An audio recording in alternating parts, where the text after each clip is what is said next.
Saludos, les habla Carlos Barberi y vamos a hacer un ejercicio hoy que hemos llamado diagnosis de modelos, es decir, aquello para lo que fueron hechos los modelos de estudio que hoy ante mucha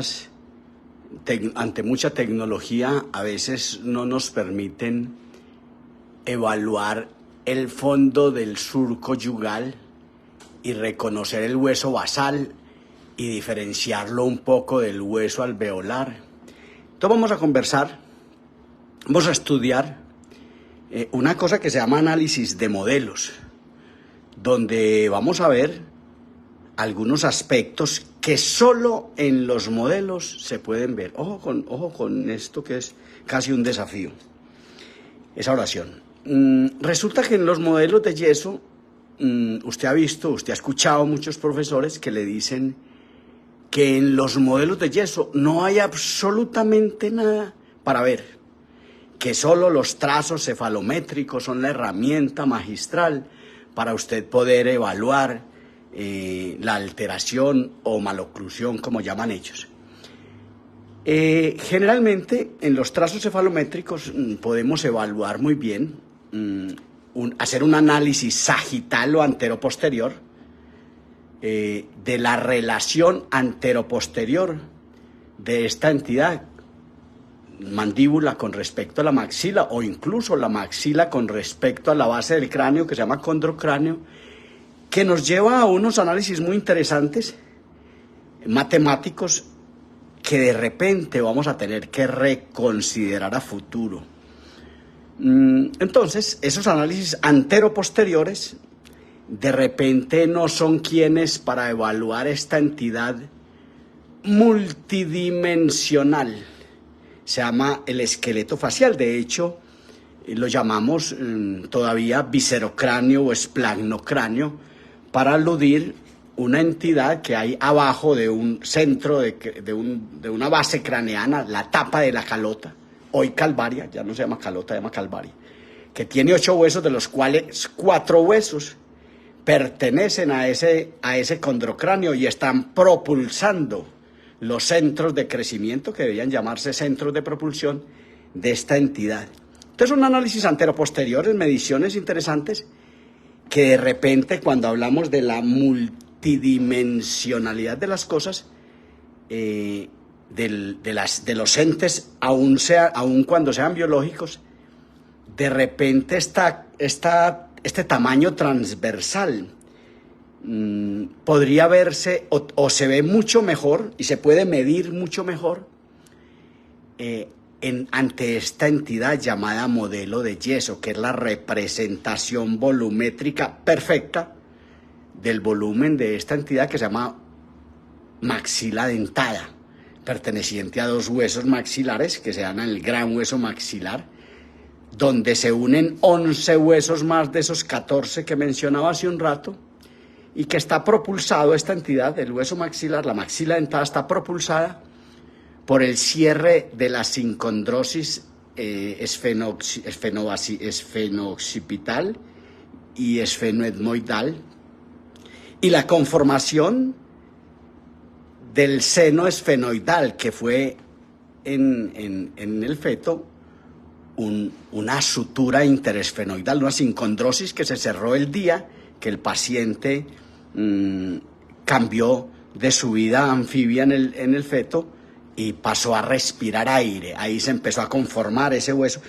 y eso conforma el hueso esfenoidal, va a propulsar esta entidad, nos lo dijo Petrovic, pero todavía a veces como que no le creemos o no nos apoyamos en lo que dijo, que quien comanda el desarrollo del hueso, del viscerocráneo, decía Petrovic todavía, hoy llamado esqueleto facial, que el que comanda ese desarrollo de la trompa es esta entidad, el hueso maxilar. Sin embargo, con este hueso maxilar hacemos de todo, aún sin consolidarse en sincondrosis, en sinostosis, la sincondrosis, alguna sincondrosis que se cierra por allá a los 18 años, a los 16 años, digamos, que es la sincondrosis del esfenoides y el hueso occipital.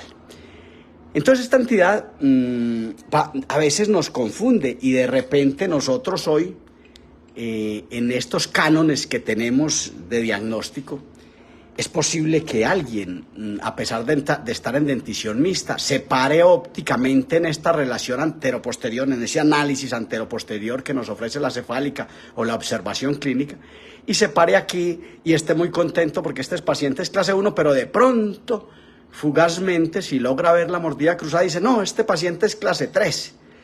Pero realmente tiene una relación molar clase 1.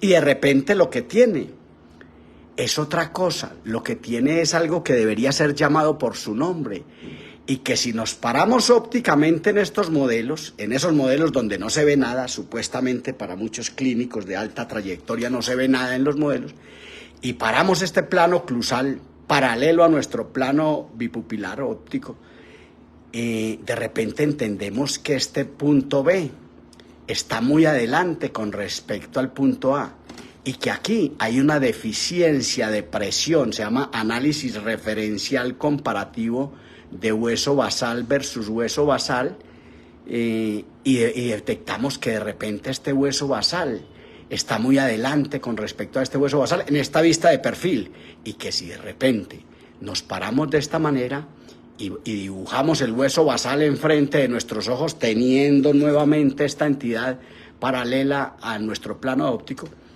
de repente entendemos que este hueso basal de pronto está muy por fuera, e igual si hacemos este análisis con la mano izquierda, de repente descubrimos lo mismo, descubrimos un hueso basal con alguna deficiencia frente a este hueso que se ve muy grande. Sin embargo, ante ese hueso grande es posible que alguien diga, no, es que este paciente tiene prognatismo mandibular, pero yo le diría, fisiológicamente estos dos laterales tienen que hacer su erupción activa, que tarda 1 año, a los 7 años, tiene que aumentar la distancia intercanina, como efectivamente viene ocurriendo en este caso. La erupción de los laterales inferiores conforma, consolida, establece, aumenta el tamaño transversal de las arcadas dentales. Si usted quiere medir de este punto a este punto, durante este proceso de erupción es posible que usted detecte que hay ampliaciones que van por 4, 5, 6 milímetros, por el mero estrujamiento que están haciendo estas entidades en ese año de erupción activa, que van haciendo su erupción, y que según Murriz en 1959 y 62 nos mostró, y sigue vigente, una investigación que sigue vigente, que la suma mesiodistal de estos 4 incisivos inferiores permanentes es 5.5 más amplia que los sucedáneos, que la distancia intermolar de los dientes deciduos. Entonces, ahí tenemos que llegar a conclusiones y decir, bueno, ¿qué es lo que tenemos? Este autor, Carlos Barberi, en Colombia para servirle, asegura desde hace muchos años que todos los problemas que tenemos son de hipoplasia y retrognatia del hueso maxilar. No me lo crea, pero piénselo. Este paciente es posible que si no lo controlamos, este paciente es un paciente con escalón mesial, así debe referirse, es un escalón mesial importante. Cuando están en dentición mixta se lee escalón mesial, escalón distal, plano terminal recto, no relación molar clase 1, sin embargo somos a veces muy pegados a esa clasificación. Esa clasificación es para la dentición permanente cuando se establece plenamente. Entonces entendamos, aquí hay un paciente con una relación canina casi clase 1, pero hay una interferencia mecánica que está propulsando esta mandíbula hacia adelante. Hay una interferencia mecánica. Hay un autor que se llama John Mew, yo le creo mucho, está en Inglaterra, tiene 90 años. Y de repente John Mew nos asegura que el prognatismo como tal no es que exista, que lo que pasa es que muchas mandíbulas, cuando no tienen paradores incisales, aunque ese no es el término que él usa, cuando no tiene parador incisal, cuando no tiene cómo meterse y mantenerse de esta manera, la mandíbula se bota y empieza a caminar hacia adelante y se va haciendo cada día más prógnata. O que la maxila, comúnmente, cuando tiene alguna hipoplasia, puede tener hipoplasia y retrognatia y suprarrotación. Voy a soltar esto para mostrar que está hablando de la maxila. Puede tener hipoplasia. La hipoplasia solo se ve en los modelos. y en la boca del paciente, pero es mucho más fácil observarla en los modelos. Y pues ausencia, falta de tamaño. La hipoplasia se ve en algo, es volumétrica, es una discusión de volumen, de tamaño, de área, ¿cierto? La hipoplasia se ve en los modelos, se ve en la boca del paciente, pero un ojo avesado, experimentado, es posible que le quede más fácil observarlo acá y de repente si él considera este lateral y trata de meter este central en un dibujo hasta por acá, sabe que el central le llega hasta acá y si usa este central, lo corre hacia acá un poquito y dibuja también este central, se da cuenta que para este lateral tiene 2 milímetros, ¿cierto? Que la suma de estos 4 dientes, que hay una estrechez esquelética, que hay una mandíbula que viene dando su desarrollo ideal, pero que hay una maxila, un hueso maxilar, una maxila dentada, que viene falta de estrujamiento. Estrujamiento es un término que no quiero que busquen en ninguna parte porque se confunde, pero durante el recambio dental hay un estrujamiento entre los dientes que es como se establece también, a propósito, los procesos de crecimiento y desarrollo, célula y medio, estrujamiento entre las partes, así se produce este desarrollo. Y aquí lo que hay es una estrechez transversal, sin embargo, muchos ortopedistas bimaxilares, los ortopedistas bimaxilares son esos que tienen su trabajo, que tienen su dogma centrado, sus paradigmas centrados en aparatos bimaxilares venidos de Alemania o de Francia, de 1902, si tomamos el monoblog de Pierre Robin o el mismo activador de Andresen, aunque es presentado en 1935, esos ortopedistas bimaxilares, que todavía no sabemos siquiera si, que cada uno tiene un nombre distinto para calificar la disciplina que alude a los procesos de crecimiento y desarrollo, que se llama ortopedia maxilar, sin ningún apellido más, esa disciplina que habla del diagnóstico clínico, de por qué estas entidades se están quedando, y lo tiene que ir a estudiar en la base craneana, lo tiene que ir a estudiar en el desarrollo del cráneo, y sería un crecimiento y desarrollo más que todos esos apodos que le ponen a la ortopedia maxilar, que son apodos, incluso hay quien dice que ortopedia dental, ¿cierto? La ortopedia maxilar es el entender los procesos de crecimiento y desarrollo cuando se encuentran estos en su momento vital, crucial de desarrollo, cuando el paciente está en ese proceso de crecimiento, casi hasta los 16, 17 años. Entonces, esta entidad va quedándose en su desarrollo y entonces hoy lo que tenemos que ver es que lo que necesitamos es conseguir el tamaño de las arcadas dentales. Los ortopedistas bimaxilares todos estarían pensando en un aparato Frankel, Bionator, Frankel 3, aparatos para interrelacionar las arcadas. Le voy a contar una cosa, gústenos o no, yo sé que esto no le gusta al común de nuestras sociedades académicas, porque sus escuelas no lo tienen claro. Entonces, cuando nos tocan la fibra, cuando nos tocan nuestro conocimiento y nos toca volver a estudiar, es como para odiar a esas personas que están pensando y avanzando el conocimiento. Entonces, resulta que este paciente lo que menos necesita es que usted piense en cómo interrelacionar estos maxilares. Esto lo está pidiendo a gritos.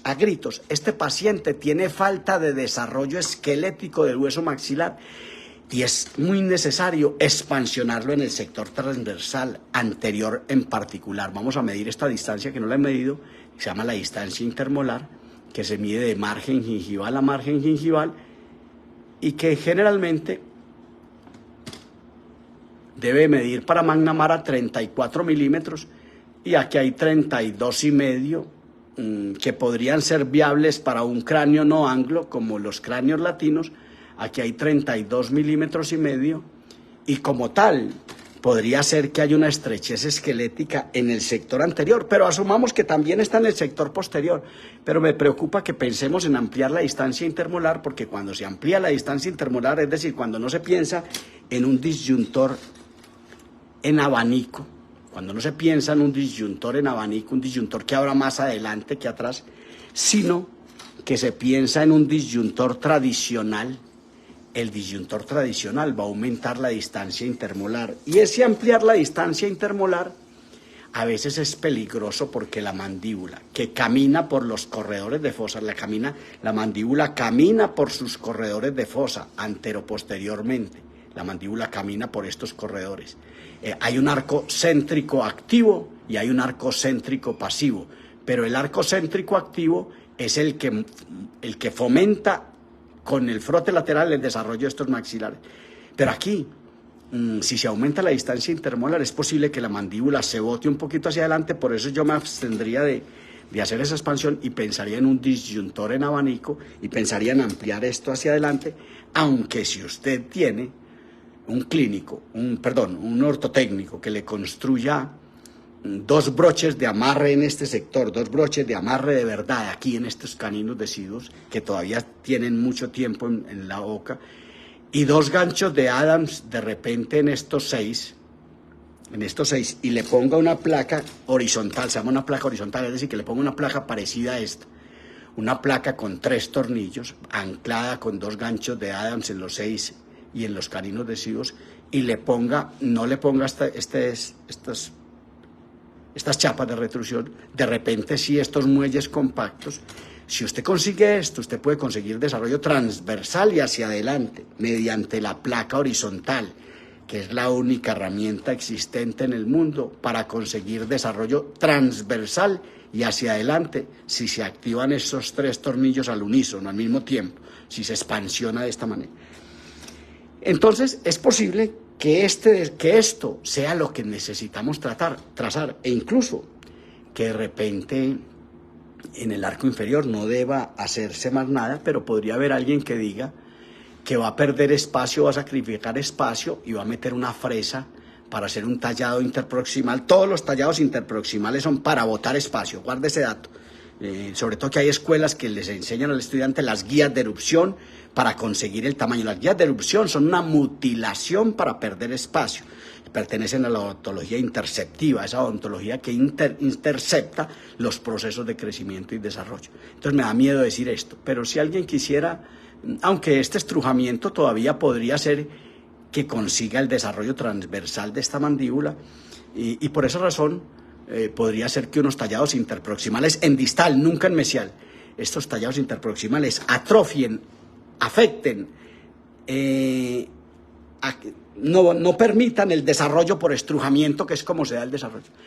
Pero en general, lo que le quiero presentar, volvamos a intercuspiarlo, es que este paciente es un paciente que hay que tratar ahora. Este paciente tiene 7 años, 7 y medio, va para 8 años.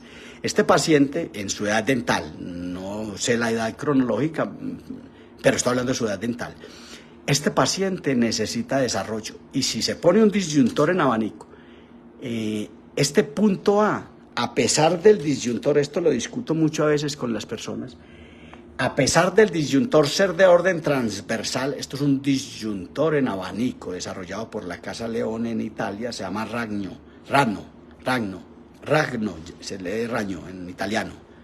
Entonces, araña, se lee. Entonces, esto va a conseguir desarrollo transversal en el sector anterior, va a ser un desarrollo en abanico. Esto es importante entonces que se dé de esta manera y podría ser una herramienta para anclar con 2 bandas en los 6 y poner un disyuntor en abanico.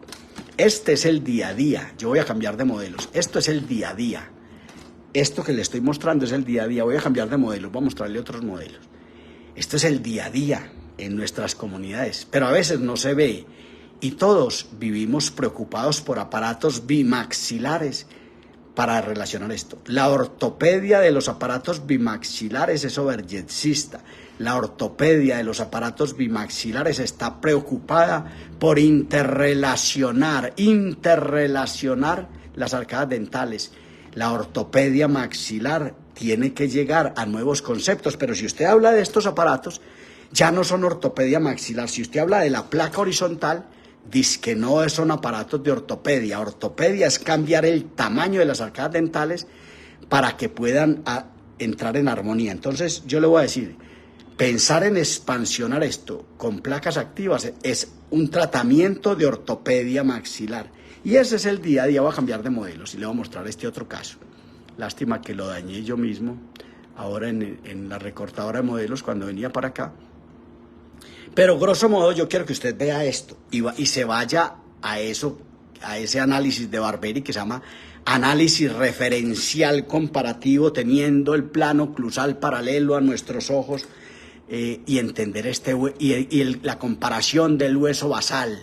A veces creo que hay nuevas tecnologías en las casas de ayudas que no nos van a permitir evaluar esto, que era lo más importante que tenía. Esto lo dañé yo, lo recorté demasiado. Pero aquí hay una depresión del hueso basal, párese ópticamente en este plano oclusal y observe esto. Aquí hay una hipoplasia, hay un paciente macrodónsico.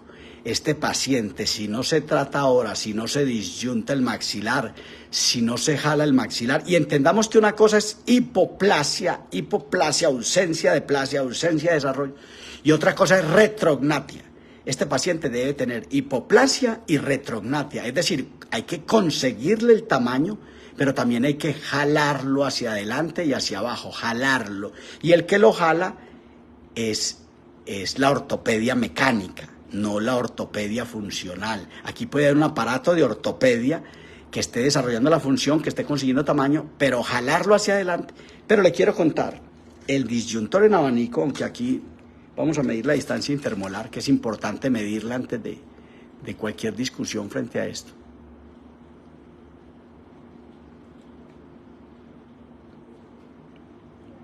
Esta distancia intermolar tiene 33 milímetros. 33 milímetros. Esta distancia, si usted, pero lo que le iba a decir es lo siguiente, si usted disyunta con el disyuntor raño, si usted disyunta con esto, la excentricidad es que tiene el centro por fuera de su centro, la excentricidad va a hacer que esto amplíe en bisagra, y si amplía en bisagra, usted puede ver que el punto A va a estar favorecido en 1, 2, 3 grados. Sin embargo, este caso es muy dramático para presentarlo, pero me parecía interesante mostrarlo porque de repente ve uno que este es el día a día, que no lo vemos, y que esto lo tiene que ver y tratar el odontólogo general.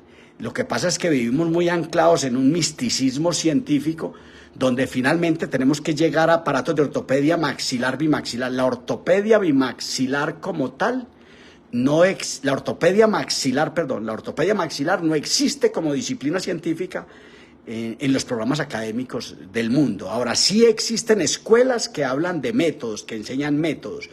La ortopedia maxilar no puede ser escuelas de métodos de la disciplina X o Y. Yo estudié en tal parte y entonces yo tengo, de hecho hasta el nombre de la ortopedia maxilar se le cambia para poder clasificar escuelas.